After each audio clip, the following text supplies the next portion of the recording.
Hello నమస్తే అస్సలాము అలైకుం welcome to our channel Jahi vlogs. ఈరోజు నేను చేస్తున్నది చికెన్ కబాబ్ రోల్స్ చేస్తున్నాను. ఎలా ఉంటుందో చూడండి, ఎలా చేస్తానో చూడండి.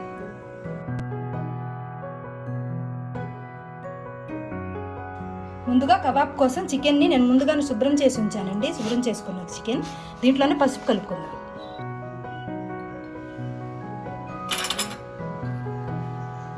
సాల్ట్, కారం, ఉల్లి పేస్ట్, గరం మసాలా పౌడర్,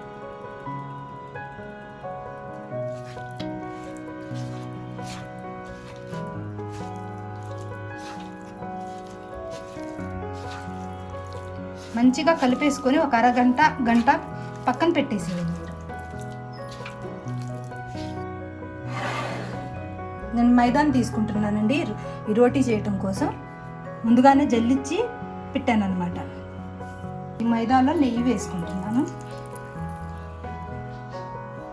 సరిపడా.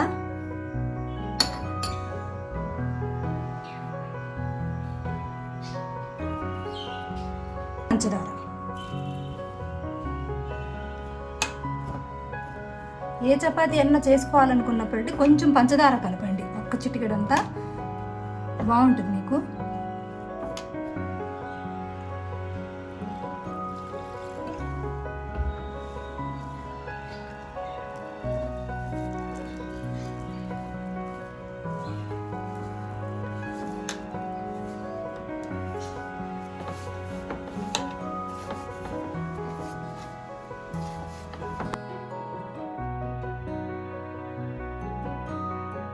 చపాతీ మెత్తగా రావాలంటే గట్టిగా కలుపుకోవద్దండి పిండి, కొంచెం లూజ్గానే కలుపుకోండి, బాగుంటుంది. మెత్తగా కలుపుకోవడం ఏంటంటే మీకు చపాతీ కూడా గట్టిగా వచ్చింది అనమాట. చాలామంది గట్టిగా కలిపేసి ఉంచుతారు, కలపకండి. ఈ కలిపిన పిండిని ఒక అరగంట దీన్ని కూడా పక్కన పెడదాం.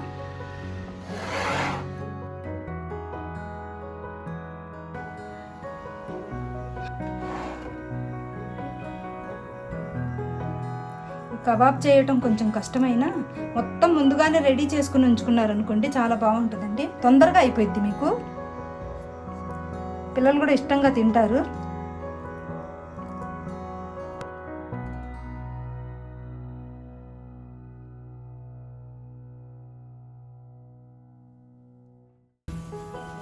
నేను ఈ కబాబ్ని అయితే ఇది ఏమంటా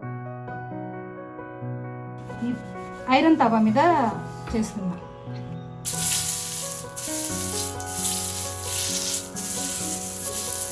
ఒకేసారి పెట్టడం వల్ల ఏంటంటే అండి మీకు ఇవి అతుక్కుపోతాయి, అందుకని నేను ఒకేసారి పెట్టట్లేదు, కొంచెం అతుక్కుపోయింది. సిమ్ పైన పెట్టి కాల్చుకోండి. మీరు ఒకేసారి పుల్లు పైన పెట్టారంటే మాత్రం మొత్తం పాడైపోతుంది.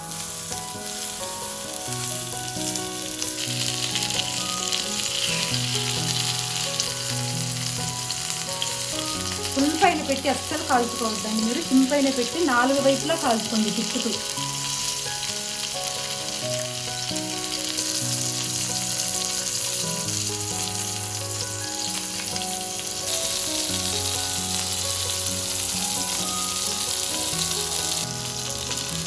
మీరు ఈ కబాబ్ చేసే ముందండి చెప్పడం మర్చిపోయాను, ఈ స్టిక్స్ నీళ్ళు వేడికి పాడవకుండా ఉంటుంది. కబాబ్ పైన పెడతాం కదా, అందుకని కొంచెం నానబెట్టాలనుకోండి.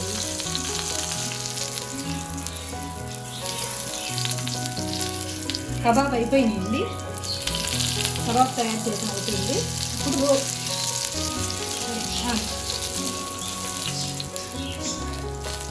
కబాబ్ చూసారా చక్కగా కాలిపోయింది అనమాట.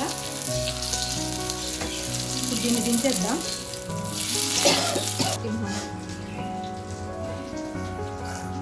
ఈ రోల్స్ కోసం పరోటా తయారు చేద్దాం.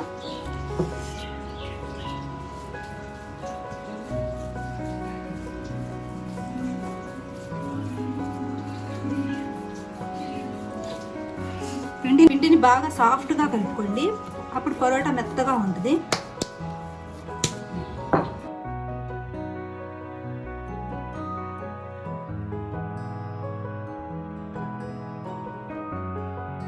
ఒక్కొక్కళ్ళు ఒక్కొక్కలాగా చేస్తారు, నేనైతే ఇలా చేస్తాను. కొంతమంది ఒక్కొక్కళ్ళు ఒక్కొక్క టైప్లో చేస్తారు.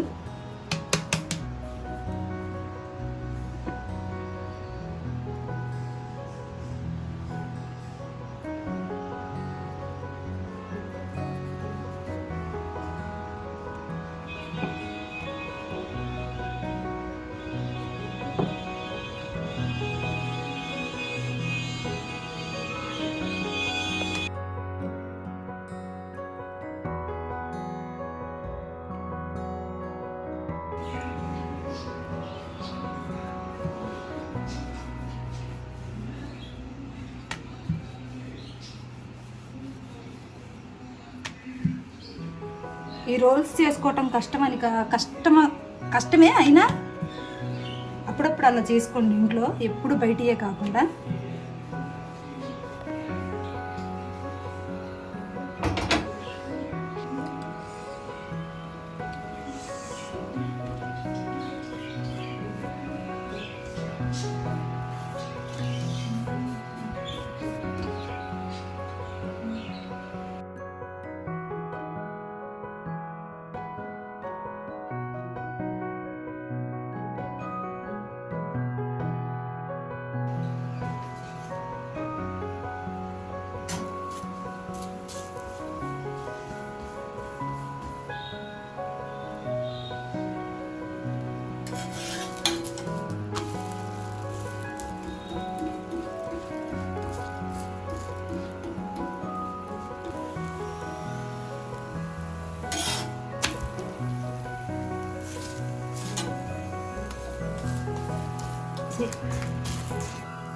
इधर आइए।